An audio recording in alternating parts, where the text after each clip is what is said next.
Lucas here. Most of you watching this already understand that there are bigger gears turning than what seems to be a play on the surface. Some of you have delved deep into the rabbit hole to come to the understanding that much of what you've learned throughout your life, in school, from your parents, and on that television, is blatantly false. What I'm about to show you is amazing evidence that shows that mankind used to exist on this planet thousands of years earlier than what we're being told. And in some ways, they were much more technically advanced than we are today.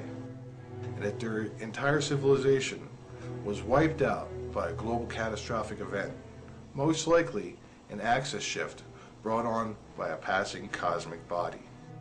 I'm also going to show you a 188-day pattern that I have located in conjunction with seismic events, and why that 180-day pattern is to be expected when you're dealing with a large cosmic body that would be in orbit with the sun.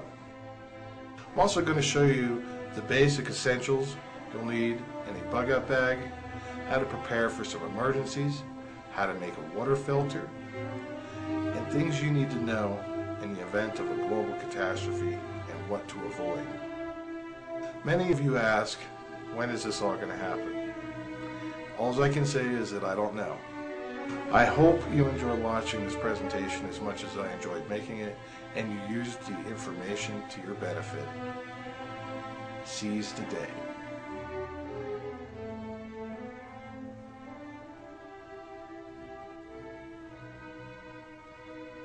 There is significant evidence mounting that intelligent human beings, with skills comparable to, and sometimes exceeding our own, existed more than 12,000 years ago.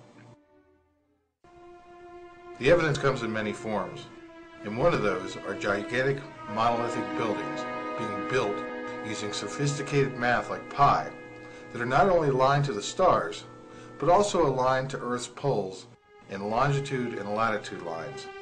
Many of these blocks used in some of these structures weigh almost 1,000 tons. Can you honestly, in your right mind, imagine that ancient man, supposedly one step above caveman stage, hunter and gatherer, moved 2 million pound blocks using ropes and logs?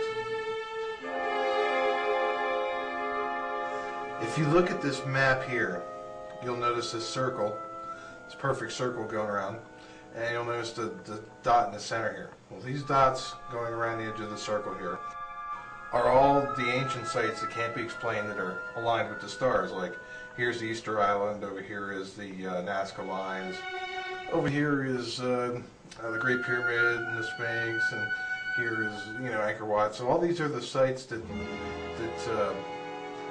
are unexplained and aligned with the stars 12,000 years ago. So what's interesting is they make this perfect circle, and this perfect circle, right at the very center, is a spot right here at the border of Canada and Alaska, and it's about 2,000 miles from the current pole. So why did they put all these sites ages ago in this perfect circle around the world? And not only that, what's very interesting is the Great Pyramid over here just so happens to be located, or right here, just so happens to be located at the longest longitude and latitude line right at the crossroads of the two. And it's aligned north, south, east, and west. So that tells you that that was built after. All these sites were built after the Great Pole Shift. And they were or axis tilt, I should say. And they were telling us that this is where the pole was, or it used to be, right here where the border of Canada and Alaska are. These structures were built with time in mind. They were designed to withstand the ages, earthquakes, floods, and whatever nature could throw at them. If you want to see a modern example of how mankind wants to etch their existence into the future of humanity, you need look no further than Mount Rushmore. Mount Rushmore was designed for people 10,000 years in the future. Yes, that's right, it's not for you. The faces of all the presidents were designed thicker than what they would have looked in real life, so that in 10,000 years from now, enough erosion will have taken place that the faces will be to the state of how they were intended to look. Most people visit Mount Rushmore never knowing that the monument was not even intended for them, but for some distant relative 10 millennia into the future. Another form of evidence comes to us in the form of maps. The Pier East map shows in great detail the landmass under the Antarctic ice shelf. How is that possible when modern man only mapped out that landmass in the 70s? One explanation is the ice cap is not millions of years old, as scholars suggest, but only around 12,000 years old, and that the Earth experienced an axis shift that thrust the Antarctic landmass down to the polar region. What I am suggesting is that a grand society of human beings lived on the planet thousands of years ago, and that when the axis shift happened, their society spanned the globe and built all these magnificent structures in line with the stars 12,000 years ago to mark their spot in history, what they were capable of, who they were, and where the North Pole existed. What it looks like happened is that after the great axis shift 12,000 years ago, a few remnants of the society of Atlantis went to different areas of the globe, and in some cases actually forced the local, less advanced people to build giant monuments. Probably in some cases, the people were not actually forced, but more or less awed by the weapons that these people may have possessed. Zeus was an example, with his thunderbolt. Thor had his hammer, and the Celtic god Lu with his magic spear. The people with spears and axes would have had no defense against someone with that kind of advanced weapons. Like the old Lenin quote goes, "One man with one gun can control 100 men without." From ancient times comes the structures of Tiwanaku, Göbekli Tepe, Angkor Wat, the Great Pyramid, the Easter Island heads, and many, many more structures. There are the Nazca lines and the ancient sunken cities that modern science is just now starting to locate hundreds and hundreds of feet below the ocean. What they did is they wanted to mark in time. That's why they aligned all their things up to the stars 12,000 years ago. They wanted to show us what time period that they built those objects at was 12,000 years ago, right after the big world cataclysm that left everybody in ruin, and they spread out amongst the world, shared their knowledge through Egypt, through South America. The evidence is there. The Sphinx, Angkor Wat, the Great Pyramids, and many other structures were designed to match the stars. The kicker is, they were not designed to match the stars as seen in today's skies, but created in the likeness of what the sky looked like 12,000 years ago. There is where the genius lies. They left us a time marker, an exact place in Earth's history that aligned with what they saw in the stars. There is not a single structure constructed today that will still be standing 12,000 years from now. In fact, the Great Pyramid will still be standing long after all of our modern structures have collapsed into their own piles of rubble. That tells you that there was an advanced society on this planet with advanced construction techniques that far exceed our today's standards. How could these people be fresh out of the Stone Age? Another huge piece of evidence is commonality amongst the different tribes of people that were separated by thousands of miles of distance. The pyramid structures are virtually the same, and the Great Pyramid of the Sun and the Great Pyramid of Giza have the same base dimensions that are almost identical. The reed boats used in South America are mirror images of those in Egypt. Blocks that curved around corners were used in both South America and Egypt. The stone heads on Easter Island bear an eerie likeness to the stone heads 3,000 miles away at Tiwanaku. The list of similarities across the globe is mind-blowing. When you combine ice core data with ancient text, ancient structures and habits, geological data, extinction events, and common sense, you start to see that a cosmic cyclical event nearly wiped out their entire existence from the face of the Earth. The real question is, when is it going to happen again? That's exactly why archaeology is suppressed. Because the second you find out there was an advanced society of humans on Earth, the very next question out of your mouth is, well, what happened to them? And that forces scientists to have to answer some very tough questions.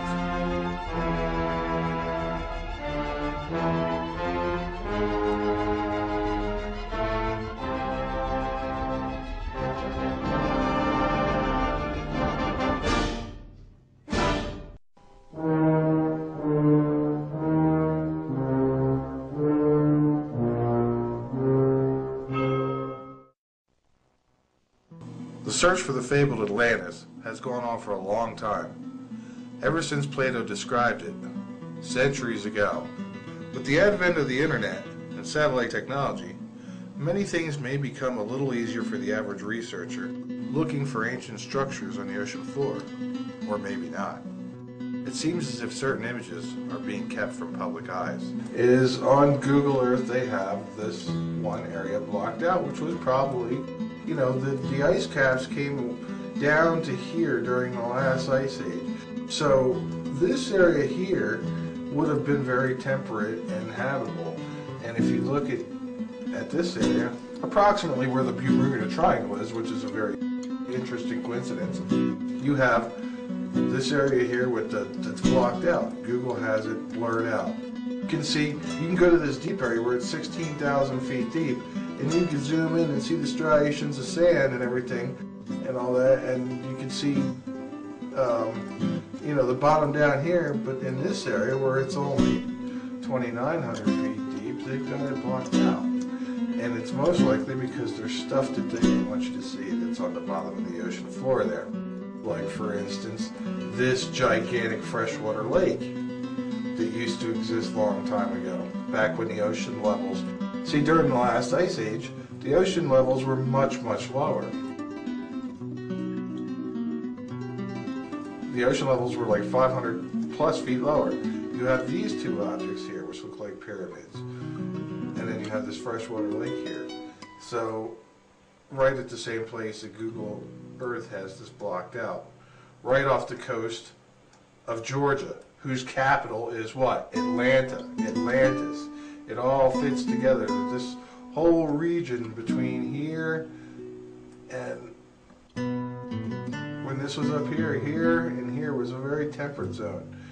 And just exactly what are they looking for down at Newmeyer Station in the Antarctic? The logo for the 1999-2000 Newmeyer Station, and look in their logo, what do you see there? You see what are they looking for there? Pyramids. They got a magnifying glass over the continent of Antarctica with 3 pyramids sitting there. And so that's what they're probably looking for down there, is ancient relics of the last civilization that used to exist here on Earth. Scientists in Antarctica have found remains and evidence of lush vegetation that existed a long time ago underneath the 2-mile thick ice cap. The problem with this is that it would mean Antarctica must have been located in a different place at one time, because in the current spot where Antarctica sits does not provide ample sunlight to promote plant growth. We are going to explore the possibility that we are in the last days of this age, and that something with a very high density is lurking out in the far reaches of space, and it tugs upon our planet every 188 days as we pass by that area in space where the sun and the object line up. This is what the world looks like now. Right here is the Galapagos Islands, so you know this is the equator right here. Okay, and so this is what the world would look like if you were looking at it from the sun. So imagine that 12,000 years, or 13, say, before the Great Axis shift, the world was like this. It actually was 2,000 miles in that direction. Okay, that would explain why there's so much interest in Antarctica, for one. It would explain how the Pierre Reese maps came in and all the other ancient maps that show Antarctica. And the Pierre Reese map shows Antarctica without the ice on it. So this would put this more in a temperate region. It would explain why the glaciers were here. They came almost all the way down to the Gulf almost. Okay, so the world is tilted like this 13,000 years ago.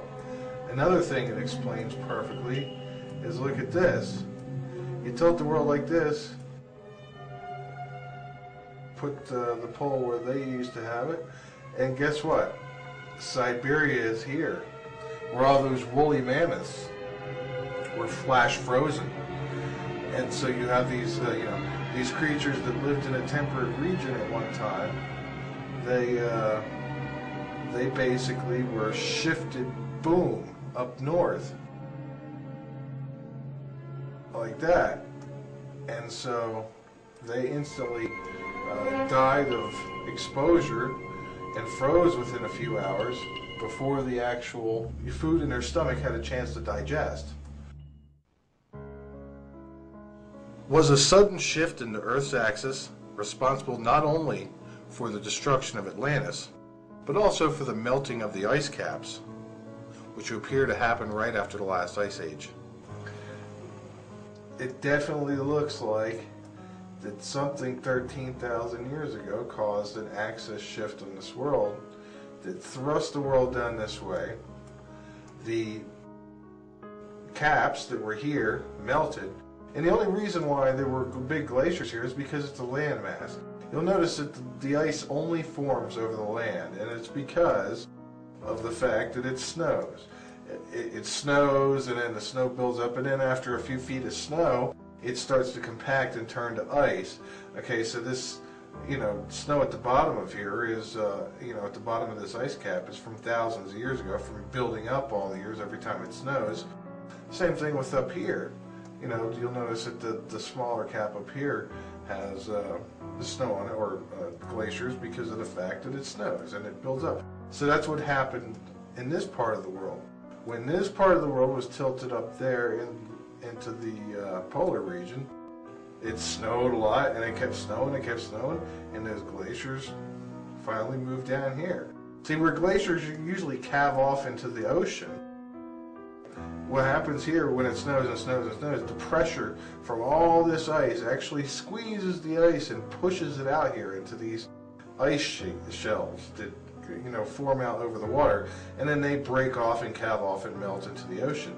But when it's on land, it can't do that. So it keeps snowing, and snowing. Right, that pressure is pushing down on it, so it's pushing those glaciers down here further. They don't have any water to fall off into, to calve off into, so they just keep receding down from getting pushed and pushed and pushed from all that pressure. And yet more proof is the extinction of such giant mammals as the woolly mammoth, the giant Irish deer, and the giant sloth. Also, at the same time that this shift happened, all the animals that lived in the regions of the United States that were used to the cold were thrust down here. They all went extinct. The giant Irish deer, the woolly rhino, I think it's called. So there is definitely a significant evidence to show that axis tilt happened, back when approximately the time that Plato said that Atlantis disappeared, and that's probably was one of the main hubs of the global culture of Atlantis. One thing I've come to realize is that the Ice Age actually started 3,600 years ago. While scientists and scholars argue back and forth about global warming, the bottom line is that the temperature was 1.5 degrees hotter and the ocean levels were 17 feet higher. And 3,600 years ago, they started to drop. Okay, what I'm about to show you here is substantial proof that we actually started entering into an ice age about 3,600 years ago. Now, if you look here on the bottom, this is the ice core data that goes back about 500,000 years. Okay, the blue line is the temperature and the red line is the CO2. Well, for one, about their global warming scam, you'll notice that the temperature always precedes the CO2. Look, You see it there, you see it here, you see it here. The temperature always rises first and then the CO2 follows. But anyway, getting off on a tangent here, you look at the pattern, okay? You look at this pattern and this pattern between these two ice ages here. You'll notice the high peak here and here, and you'll notice the two bumps here and here, and the same amount of jagged saw blade patterns that go down here. Basically, this chart up here is this period here on this larger chart, scaled down, about 18,000 years. Okay, we're going to open that up. Okay, now look. If you look at these lines here, the blue line is sea level. Okay, this red jagged line here is temperature. Okay, and if you go back 3,600 years, you'll look and you'll notice that the sea level was 17 feet higher back then. And also the temperature, the average global temperature was about 1.5 degrees warmer.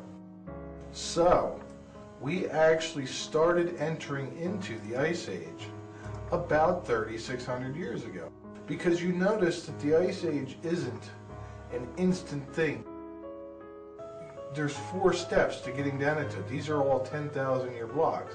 That's 10,000 years, that's 10,000 years. Look, 20,000 years it took for this Ice Age to finally get almost to the bottom.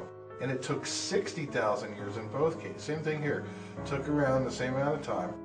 And look, 10, 20, 30, 40, 50, 60. 60,000 years, we hit the bottom. Same thing, 10, 20, 30, 40, 50, 60,000 years, we're in the bottom. So, an object in space is coming by, and sometimes it drags us towards the sun, and other times it drags us, the majority of the time, it drags us away from the sun. Because most of the time, no matter where it comes up, it's most likely going to drag us away from the sun unless there's a perfect alignment of the object and the sun, and then it would pull us back. About 6,300 years ago, the ocean levels were at the same as they were now, but the planet warmed up 1.5 degrees, and the ocean levels rose, and then the event happened, and the ocean levels started going back down because the planet started gradually cooling. Because in our first stage, we were pulled away from it was the first step of the Ice Age, being pulled away from the sun 3,600 years ago, back at the same time when Sodom and Gomorrah, Exodus of Egypt, the fall of Jericho, at the same time, the end of the first Babylonian dynasty, the Middle Kingdom of Egypt, the Minoan civilization disappeared. All at the same time, that happened, and the global temperature changed and the global ocean levels changed. We started going into an ice age. 3,600 years ago was the beginning of it, and the ice core data tells it all.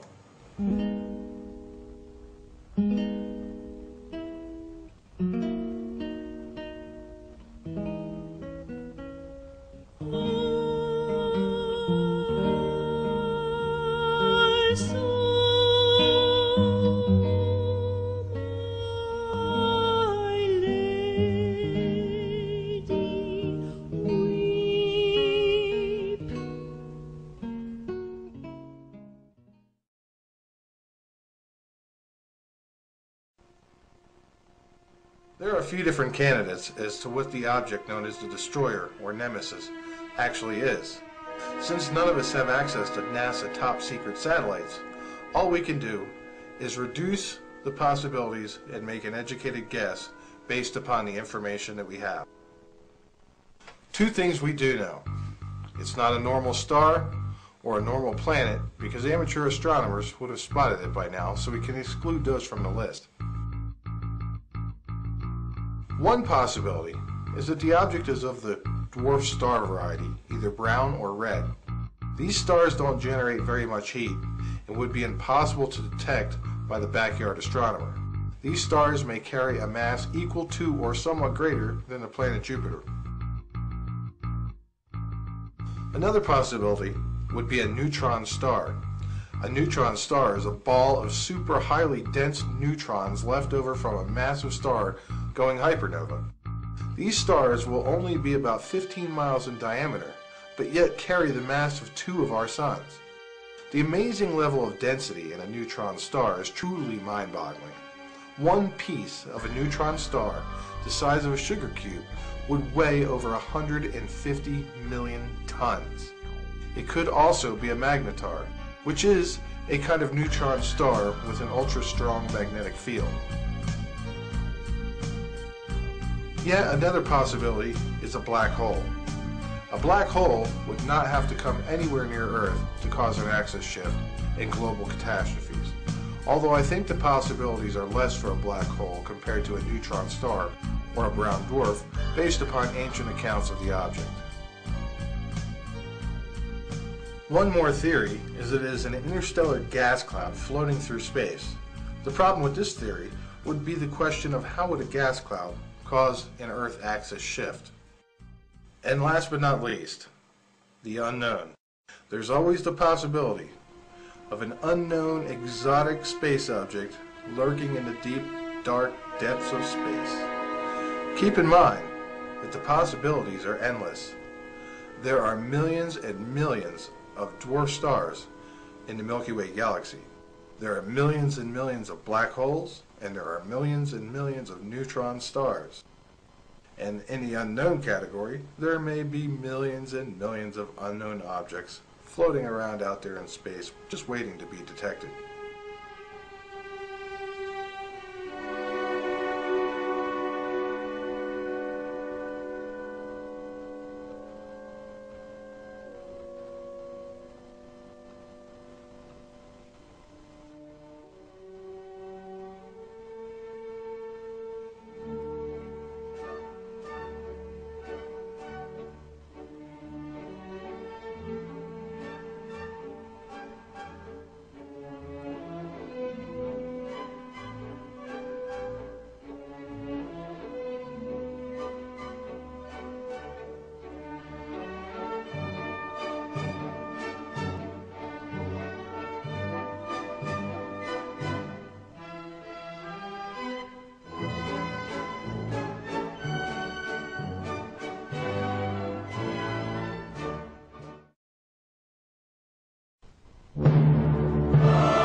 One thing that I have noticed is a 188-day pattern in regards to seismic activity. 2 times would have been a coincidence. 3 times, a major coincidence. 4 times is out of the realms of coincidence. The first of the monster quakes struck on February 27, 2010, and have been striking every 188 days since that day. Here's a demonstration I created to show you why the 188-day pattern should be expected when dealing with a dense object in space as Earth passes through the place in its orbit that aligns with it in the Sun. For this demonstration, you need to come to the blackboard. Now on here you'll notice that this right here is our incoming object. This right here is planet Earth, and this is the Sun. This is the orbit of planet Earth. This is the orbit of our object. Okay. Now, you'll notice it's a perfectly straight line between the center of the Sun, the center of Earth, and the center of that object. Now, the reason why it takes 188 days for the alignment to happen, object here is no longer in this position by the time Earth reaches that spot in its orbit. Let me give you for instance. We come here, we move this object up to here, okay? You see? That's no longer in alignment there, okay? You have to add another 8 days to get that alignment. For instance, when it comes around, normally, Earth, 182 days later, would be right here in its orbit. But because of the fact that the object is moving inbound, you have to add a couple extra days to the orbit. So 188 days. Okay, so your first earthquake is here. The Chile earthquake that shifted the global axis. Okay, then it came around 188 days later. Your next quake was here. So the object moves in even further. Once again, you have to add 8 more days to the orbit of the object to get alignment with the center. It's not going to be exactly perfect here. You'll see that there's alignment there. That's where we had our second big global axis shift, was the earthquake that happened in Japan. This first one was Chile. This one happened in Christchurch. Then this one happened in Japan. And then you get the object moving in further. You got to add more days to the orbit to get the alignment. And right here was the earthquakes that happened in Fiji, and 3 other 6.0 earthquakes that happened that day. So right there is a good demonstration as to why it's actually 188 days rather than a half a year. Now say the object was coming in at a 90-degree angle. Okay? You could expect that when Earth lined up there'd be 182 days. And then when Earth got around to this part of the orbit, it'd be 182 days later. And then once again. But obviously the object is not going directly into the Sun, it's orbiting the Sun. So as it comes in, you've got to add extra days to the orbit to compensate for the angular orbit that the object has. Now this right here, I put on here, is Comet Elenin. All the hype about Comet Elenin. What I suspect was happening was this object was not in orbit with our Sun. This object was in orbit with the object coming in. And see, when the 2 orbits met, it ripped the comet apart because you're tugging on it from this object and you're tugging on it from this object, and once it got in between the 2 where the force was equal, it ripped it to shreds. So there you go, your 188-day pattern explained exactly why you have to add an extra 6 days, or 5.5 days to the orbit going around. because of the object coming in at an angle. Let's take a look at what could be the possible scenarios of what was happening with Comet Elenin and why it seemed to certain people that it was moving in two directions. Okay, if you have the inbound object, say brown dwarf star or neutron star, whatever it may be, as depicted in red here, and you have the comet right here. The comet is not only orbiting the object, but it's also traveling with the object through space. So the comet is actually making a giant corkscrew shape as it goes through space, because this object is not stationary. If it was stationary, it'd just be an orbit around it. But this object is traveling through space. So the comet is actually moving in two directions at the same time. It's moving around the object in its orbit, and it's also moving through space with the object. It's corkscrewing through space.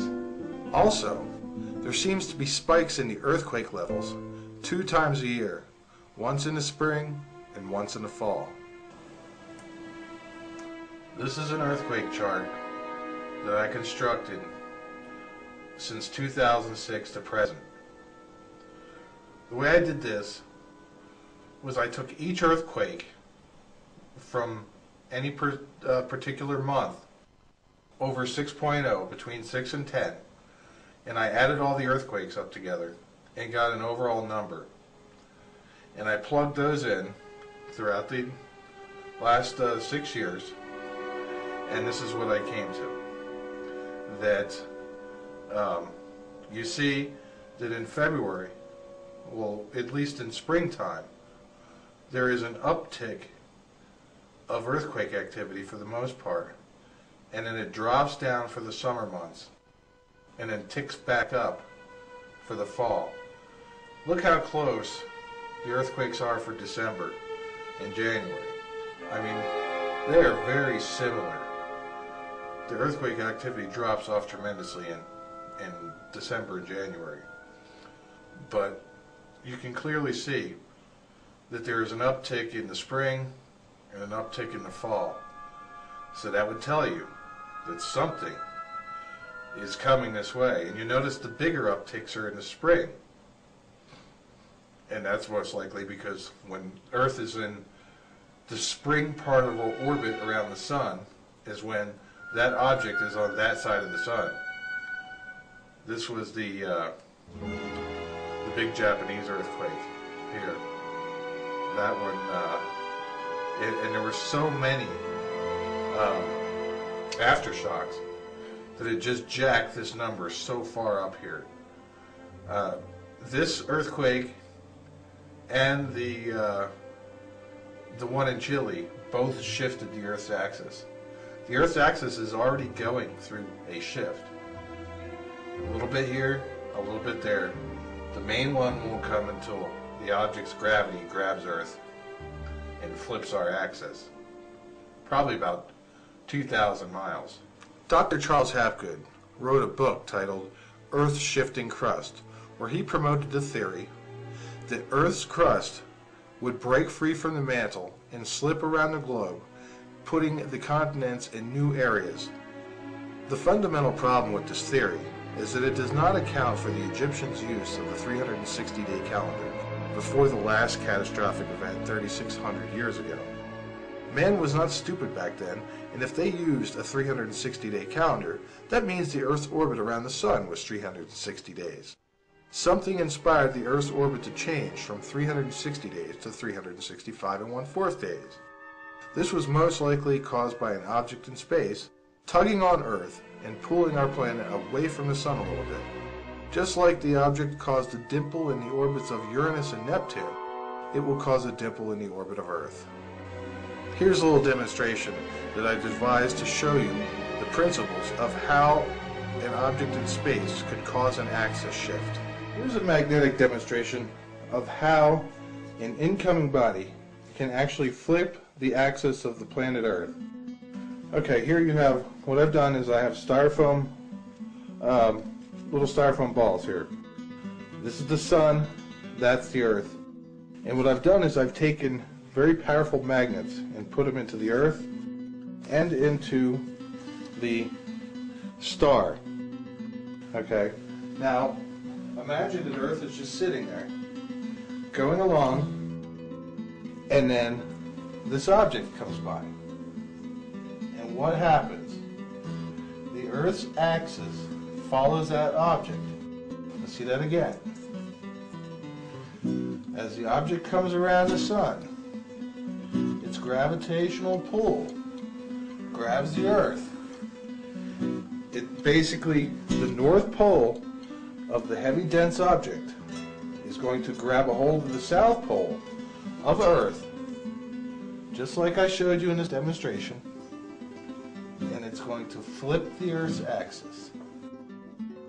A crustal shift, as proposed by Dr. Charles Hapgood, would have no effect on the orbital time frame of Earth. It was a good theory to document the rise and fall of civilizations, but without all the variables involved, it'd be hard to come to the proper conclusions.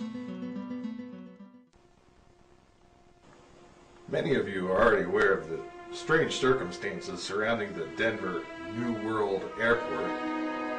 It does not really take a genius to realize that spending $5 billion on an airport is way over any rational airport budget.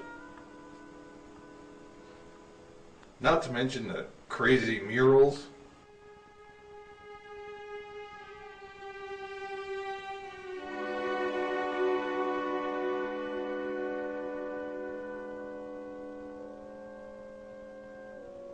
that it was constructed a mile above sea level, behind the tallest mountain range in the continental United States, that the runways form a swastika, that the access roads form a giant phallus and testicles, that it's called the New World Airport, there is a time capsule, and it has the stamp of the Freemasons. There are gargoyles sticking their tongues out at you. They erected a giant statue of Anubis, the Egyptian god of death in the underworld. And that when you enter the airport, you pass by a giant statue of the horse of the apocalypse, whose sculptor was coincidentally killed by his own horse sculpture right before they hauled it over to the airport and propped it up. What I do want to mention is the other obvious preparations being instituted by China. China has gone and built several ghost cities that could house millions and millions of people, but yet they remain empty. We're going to take a look at one of those particular cities, Ordos. Let's investigate its architecture, its symbolism, and its location. Here's a story in the UK Mail Online. Chinese ghost towns. New satellite pictures show massive skyscraper cities which are still completely empty. Now if you look here, you have these vast cities that are totally empty. Nobody lives in these cities. There are a couple maintenance people that are there to keep the places up, but these places, and here's a reservoir. Look at these places. Look at that. Look at the architecture. Now isn't that spooky? Seeing a giant city with big tall buildings, big tall 30-story buildings that are completely empty. It's like something out of a science fiction post-apocalyptic movie. Look at the architecture involved in these places. You're going to see some amazing things here. So let's close this out. Now we're in Google Earth. And this is the horse, the Denver horse. You see its shadow here. Here's the horse. This is its shadow. Looks like it's on some sort of sundial type of platform.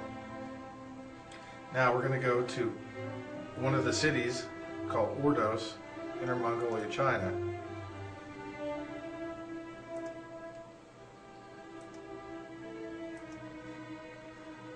Okay. Well, the first thing I want to show you is where it's located. Okay, you'll notice it's far from the ocean, and it's at 4,500 feet, almost a mile, 4,600 feet. Look at the distance. Or right here. Okay, right here. The distance to the ocean, approximately 500 miles. So it's a good distance away from the ocean. Now we're going to go in and check it out. There's some amazing stuff here.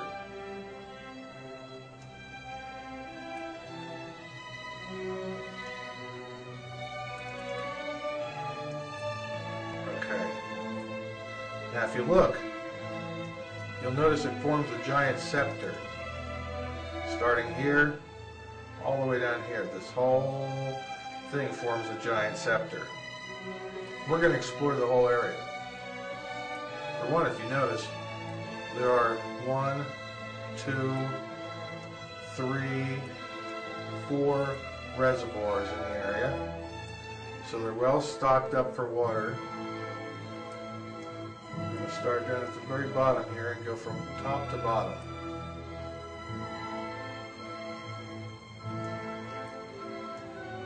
I don't know exactly what this is, but it looks like a giant solar array. And you'll notice the amazing architecture. This stuff didn't come cheap. This isn't slapped together. This is very well constructed. You can tell that a lot of planning went into this. Where every little tree was supposed to go, where everything, this whole thing was designed very well. Alright, now look at this. Come up here. And there's a statue of something here. Can't see what. Looks like a statue.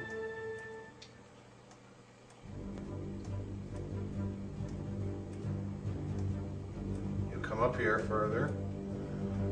Here's some construction going on. You'll notice no cars on the road. And if you do see a car here and there, remember, something this size has to have a certain amount of support to keep it going. Now this looks like some sort of bird, phoenix, eagle, something of that nature. Then we move up, and once again you look at the amazing architecture. And then you come to this symbol right here. This symbol in Chinese basically means happiness dropped from heaven. And it's a spider. It's a symbol of a spider with the 8 legs.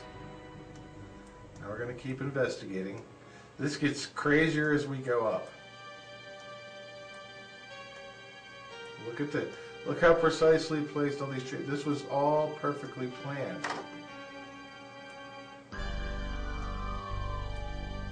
Look at that. We come to an image of the dark star blocking out the sun. See the sun's rays coming out from around it. Now you'll notice that this is not a small thing. This is 331 feet across. Okay, now here's where it gets really interesting.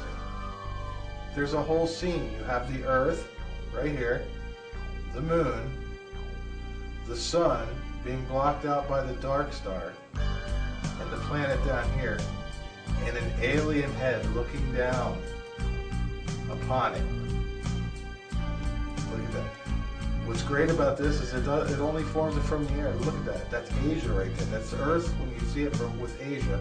The moon, the dark star, blocking out the sun, and an alien head looking upon the whole event going on, watching it.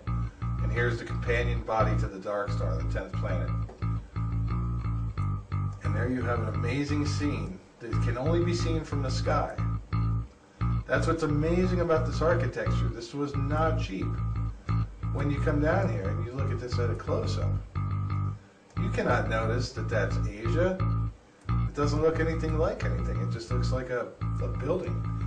But the way they were designed were to give it that look when being viewed from an aerial view. Look at that. You have Asia and the alien head. So let's keep investigating. You'll notice no cars on the road. You have this interesting symbol here. And you keep going. And what else do you have right there? You have the horse. Well, we originally started out this whole thing at the horse over in Denver. You have the horse right here. And then you have the spiral, the vortex, whatever you want to call it. If you come up further, you've got these smiley faces right here with some sort of landing pad, helicopter landing pad, maybe something else. You've got the spirals made out of the hedges, spirals in the eyes to make up the eyes of the happy faces and the faces. Now let's look at the surrounding area. Look at the parking lot. It's empty. Tennis courts, swimming pools. Look at this area. There's a track. This is probably a school right here because there's a track. All empty. All these houses. Streets empty. That's spooky. How often? Here's another landing pad of some sort being built. Look at this thing. And once again, built up into the far areas, way away from the water, up into the high grounds, with weird alien symbolism. Let's look at this building close up. Watch this. Look at the architecture that went into making this look like an alien head from the sky. You wouldn't see it from the ground. It looked like a big rock. But once you go up to a certain area in the sky, the whole picture becomes clear. Earth, moon, dark star, sun, alien head, a giant scepter. The whole area is uninhabited, basically. Ghost cities are the product of a failed economy in that local town, which usually causes everybody to leave the town. People don't build ghost cities. When was the last time you saw a ghost city being built? So there you have it. Something strange going on in the hills of China. Weird, or we can even see it better from up to this side. The Earth, the scepter, and the alien head looking down upon the whole event. Like they're here to watch. Something's going on. The truth is out there.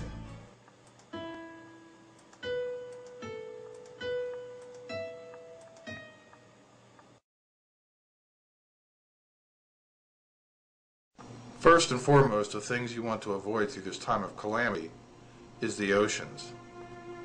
If you live within 100 miles of the coast, you're within a very dangerous zone. The amount of water in the oceans, the depth, and the possibility of an axis shift could easily send all the world's oceans spilling over the land, possibly even up to thousands of miles or more inland. Most people don't realize how vast the oceans are. Okay, just take a look at this. This is the Pacific Ocean here. This covers 1/2 of the entire world. Okay, and not only does it cover 1/2 of the entire world, it's 3 miles deep everywhere you go. If you look at the down here, look at the elevation. Okay, 17,000 feet, 14,000, 15,000, 10,000. For the most part, the whole entire ocean. Look up here, 19,000. There's even 20,000 in there. You know, for the most part, the entire ocean is 3 miles deep everywhere you go. The Atlantic Ocean, 16, 18,000 feet, 17,000.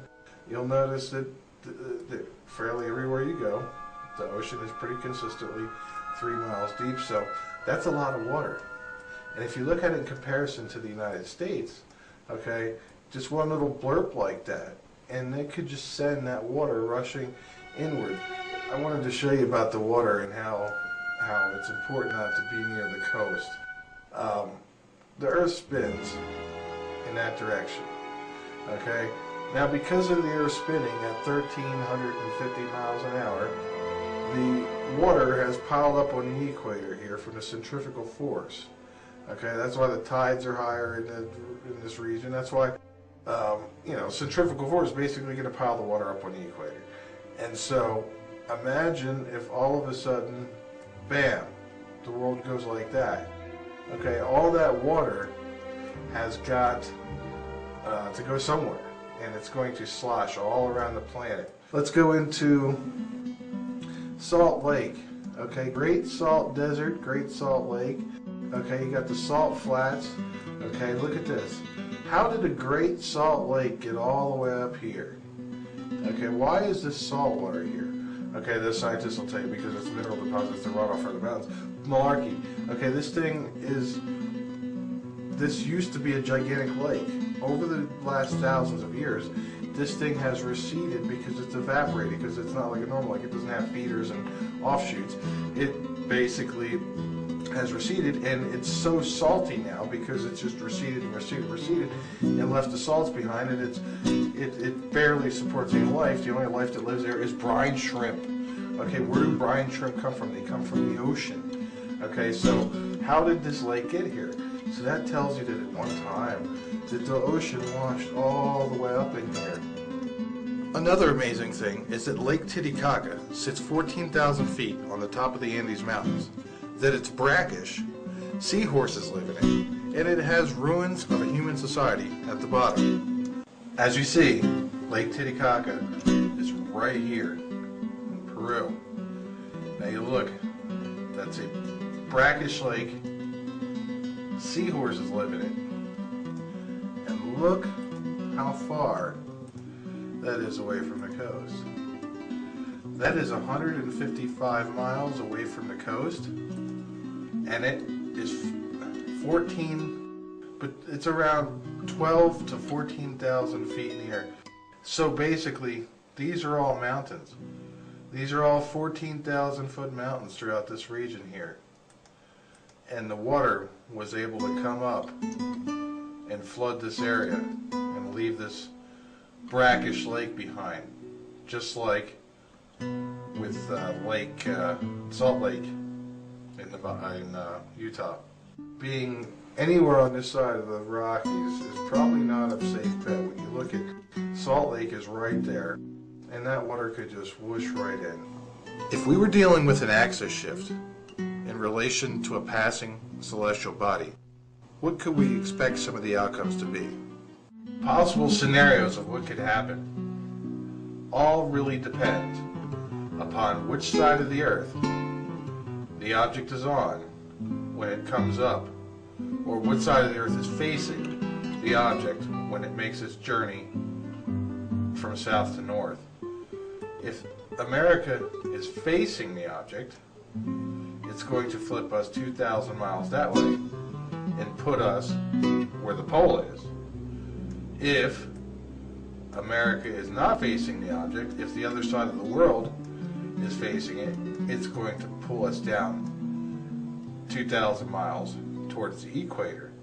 Now that varies, if it's on here, it all really varies, depends upon where we are in retrospect to where the object is when it makes its journey north and flips that axis, depending on whichever way that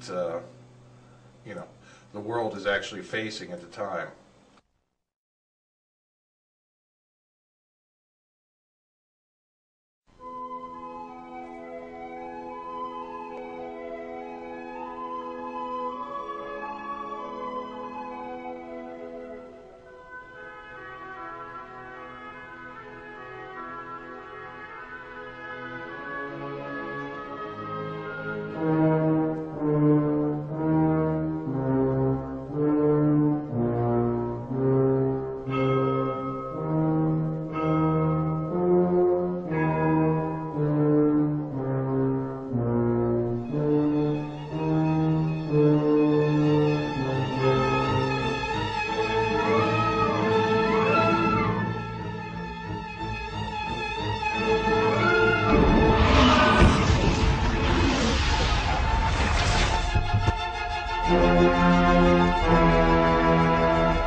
In the event of a global catastrophe, the second thing you will most definitely want to avoid are nuclear power facilities.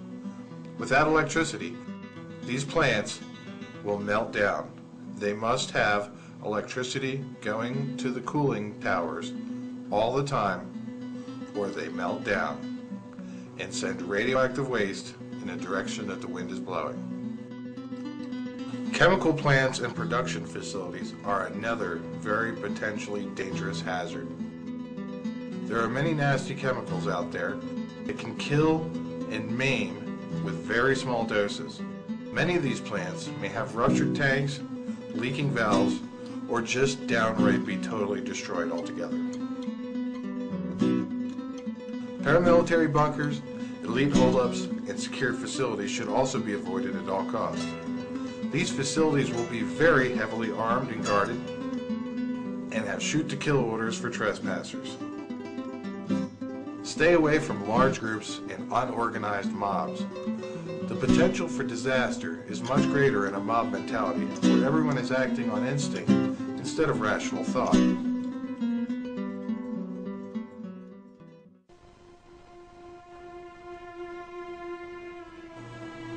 In the event of a global catastrophe, drinking water may become very hard to find. I'm going to show you how to make a water filter out of things that you can find lying around. Alright, we're going to show you how to make a water filter for absolutely free. And it's a good water filter too. I think you'll be amazed. First, you'll notice we have a bottle. I'm using a 1 liter bottle here for demonstration, but you're going to want to use a 2 or 3 liter bottle, or a plastic milk jug, or a big high C container, something larger. This is just for demonstration right now. This I've already cut off the bottom. I've cut little notches in this part so that the lid goes on easier. Okay, I've got a rock. Okay, I have some small pebbles. I have some medium-sized rocks. We've got sand, and we've got charcoal that I've already pre-broken up into little BB-sized pieces, and I'll tell you how to do that as I'm demonstrating the filter. So, first thing we're going to do is we're going to pick that up off the floor. We're going to take this. We're going to take our rock. We'll put that down in there, like that. That's the blocker to keep everything from flowing through. We're going to take our medium-sized rocks here. We're going to put a bunch of these medium-sized rocks, and they're like that.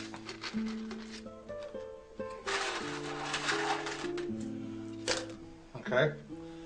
Then next thing we're going to do, we're going to take a bunch of our pebble-sized rocks. We're going to put them down. As such. You notice a couple will drop out, but what will happen is that'll eventually totally stop. Okay, so now that we have that like that, what we're going to do is we're going to take our charcoal and we're going to put that down in there like that. Okay. Tamp it down a little bit.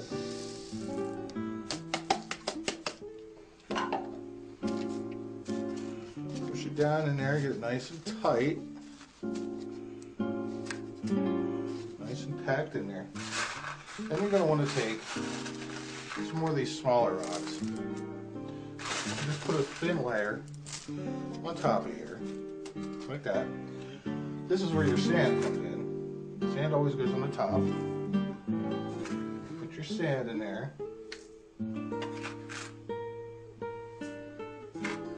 As such. You want to leave a little space on top here for pouring your water into. Now, like I said, you're going to want to use a 2 or 3 liter bottle to do this. because you'll be able to filter more water and get the water much cleaner. This is just a quick demonstration to show you how well these filters work. So, we have a rock, some medium-sized rocks, small little pebbles, layer of charcoal, and a little layer of smaller rocks, and then sand on the top of that, as you can see here.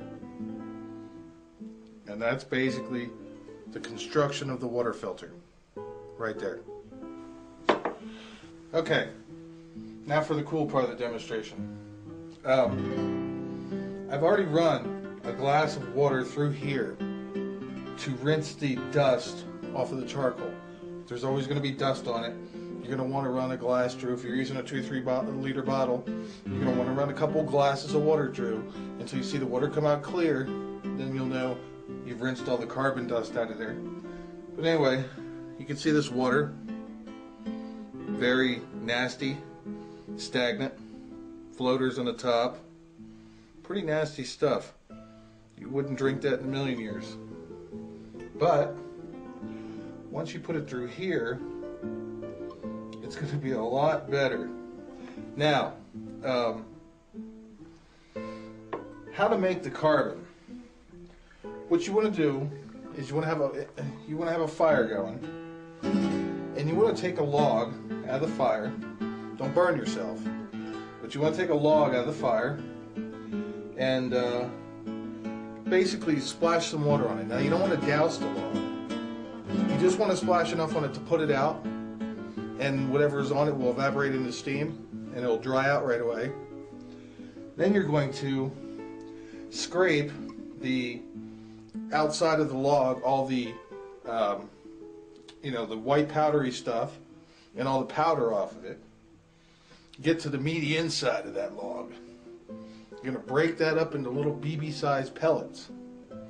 And when you break that up, lay it out like on a tray or whatever you could lay it out on, the ground, whatever you have available, and basically blow off the dust. You know, you can use your hand, you can, just lightly blow over top of it, but you want to blow off the dust first so you don't have a whole bunch of dust in here.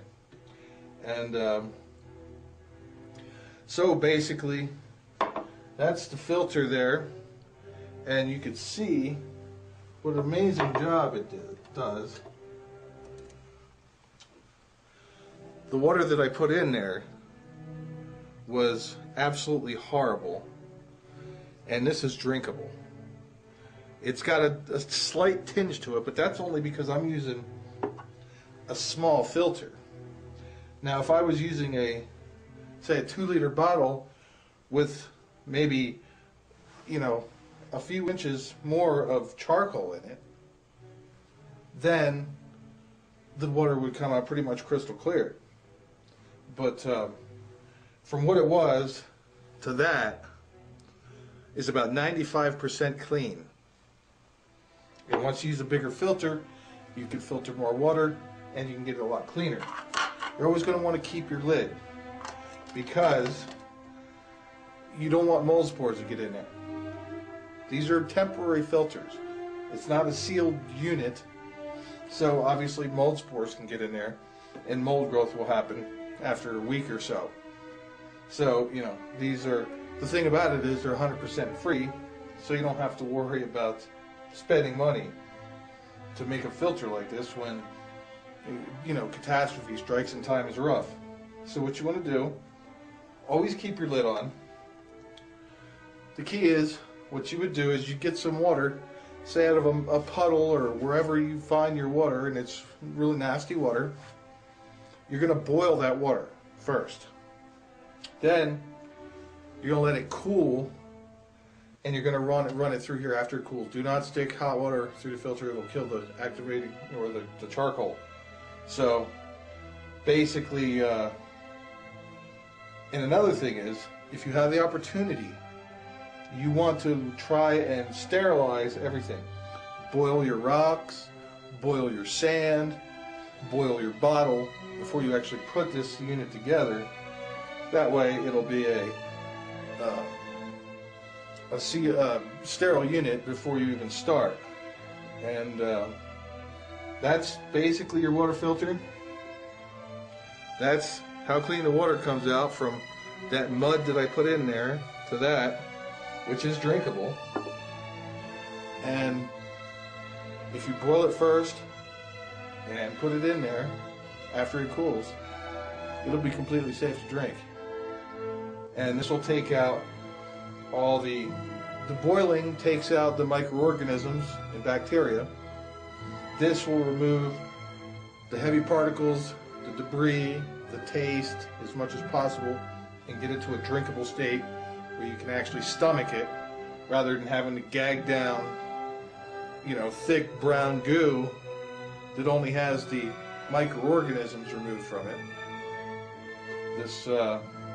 This will make life a lot easier and water a lot palatable and drinkable. So there you have it. Your demonstration. Rock, medium-sized rocks, little pebbles, charcoal from a fire, another layer of little rocks, and a layer of sand.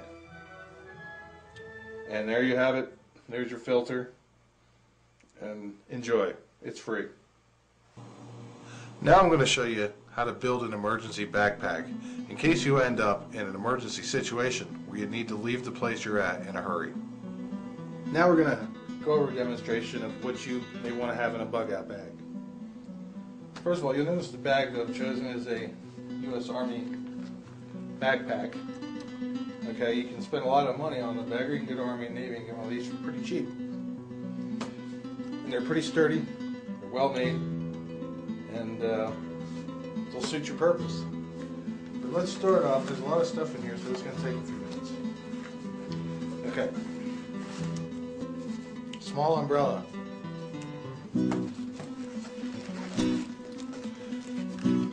Emergency blanket. Several emergency disposable water ponchos to keep you dry. Latex gloves to keep your hands clean and dry. You'd be surprised how warm those latex gloves will keep your hands in a cold situation. A pair of regular gloves. A pair of fingerless gloves.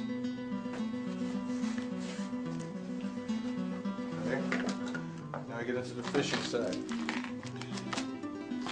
Little fishing kit in here.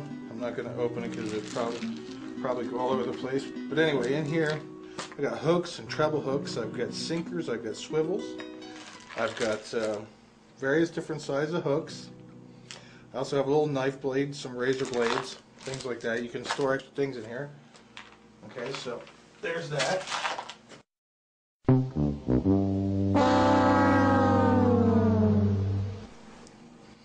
I have some regular monofilament here. I have Power Pro. This stuff is very thin and very strong. This is 30-pound test and 20-pound test. These are just what's left over, remnants of when I spooled up my fishing lines. I kept the extra. This is incredibly strong line. Also in here I have steel leaders and a couple different fishing rigs, whatever way you fish best, but you want to bring some steel leaders because you never know when you're going to be encountering toothy kind of fish that you may need to catch. Okay, let's get into this because there's a lot in here to go through. I've got just one freeze-dried food. Okay, you don't want to take up too much room with food because food can get heavy and cumbersome. You need a lot of things to, you never know what kind of situation you're going to be in. So you have one. This is 2 servings, chili mac and beef. And we've got a can of sterno. Okay, just in case there is no type of fuel available in order to boil water or heat water for your meal or whatnot. Okay, we've got a stun gun. Now, this won't necessarily deter a person that's gung-ho on getting at you, but I guarantee you this will repel a dog, this will repel a mountain lion. You get this on an animal and they're going to run the other direction. So we'll have a stun gun. Okay, got a bag of light sticks, about 8 or 10, you know, the kind of disposable snap, they glow for 12-hour light sticks. We have some Bronson lighter fuel off, and some sunscreen.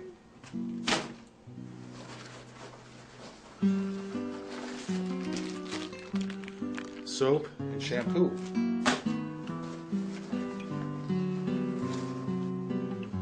Socks. Extra pairs of socks. You'll want to keep your feet dry. Important. Biggest thing in there, 5-foot tarp. You can make a tent out of this. You can use it to put on the ground to lay on. This will keep you dry in a wet situation. And it's a portable tent that you can create yourself. Go through this. Got a hat. Got a face mask. In case it's very cold out. Yeah, just in here I have some Tylenol. Okay, I got a brush and comb and personal hygiene things.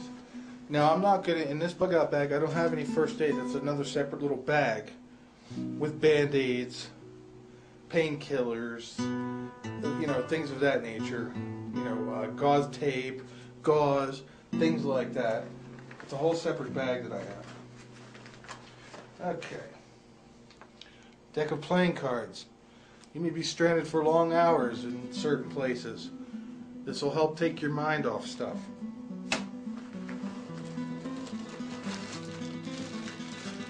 Safety or not safety matches, but waterproof matches. Okay. Zippo lighters. In the Zippo lighters, I have extra flints tucked down into the underneath the felt of the lighter. So there's lighters, matches, flints. Pepper spray will repel dogs. Some people, you know, it might give you the moment you need. If you're being attacked by somebody, this may give you valuable seconds to get away. Pepper spray. Okay. In here I got my portable water filter. These cost around $30 to $40.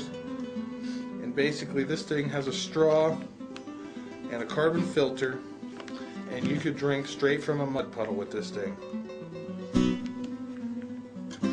Here I've got magnifying glasses, a mirror for signaling people, and also some reflectors and you know, various reflectors off a bike for signaling people, signaling back and forth. Another reason why you want to have these magnifying glasses, not only starting a fire, if you ever get a splinter in your hand, without getting that splinter out, that could actually cost you your life. You could die from a splinter out in the field. So you definitely want to have magnifying glasses. Your sock, long johns. These will keep you warm when it gets cold out. A pair of long johns. You definitely want to have that. Bandana. Okay, I have a little solar panel that I could use for charging up a cell phone or charging up a flashlight or basically to charge things up. I mean, to have something like that, you'd have to have a little extra knowledge of how to hook up the circuitry for it. A calculator, a solar-powered calculator. Okay, got my old buck knife. It's about 30 years old. And we have a retractable saw. This thing will cut down branches 4 inches thick. I'm sure you can even go further. This could be instrumental in helping you to build a tent, build some sort of den in order to keep yourself dry. Got a clothesline with some clothespins. Basically, this is a little retractable clothesline that you can use to dry your stuff if your clothes get wet. You may not need something like that, but of course a flashlight, LED flashlight.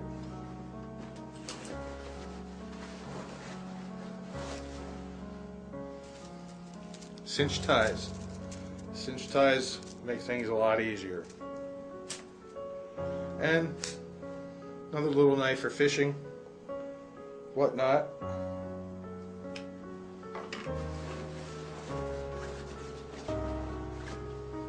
Some twine, or some string, whatever you want to call it.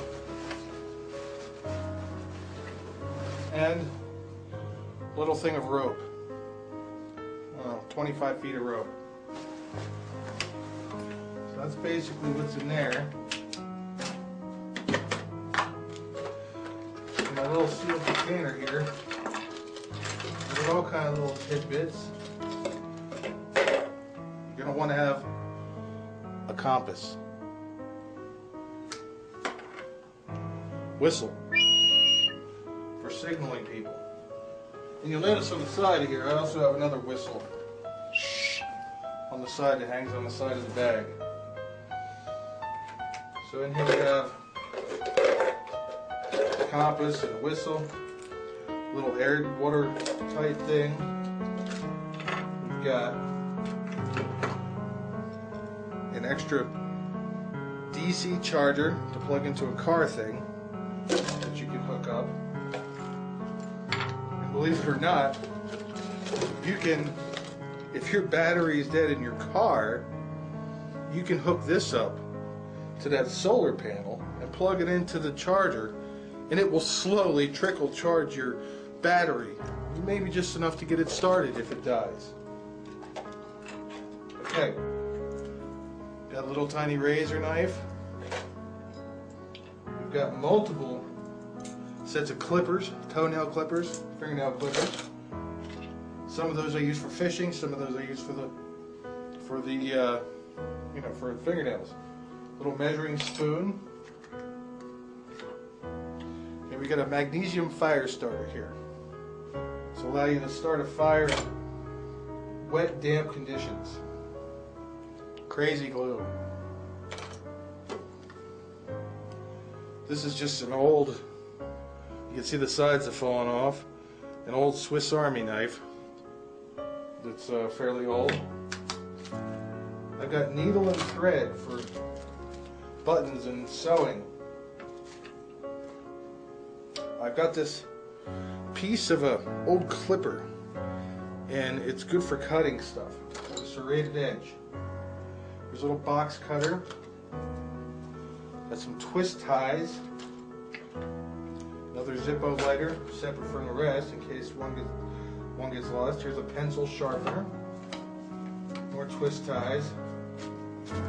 I got an extra tape for my voice recorder because I'll be recording stuff during the hall.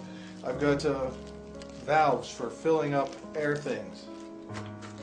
They could come in handy too. And an extra slingshot band for my wrist rocket. So that's pretty much what I have in my bug out bag. Now you're going to want to custom tailor that to whatever you may want to have in yours. But these are some of the basic essentials. You can also add a pan for cooking your boiling water, a little little tiny portable pot, you know, for boiling water. Really all depends on what you want. These are some of the basic essentials that I have in mind, and that's pretty much the gist of it.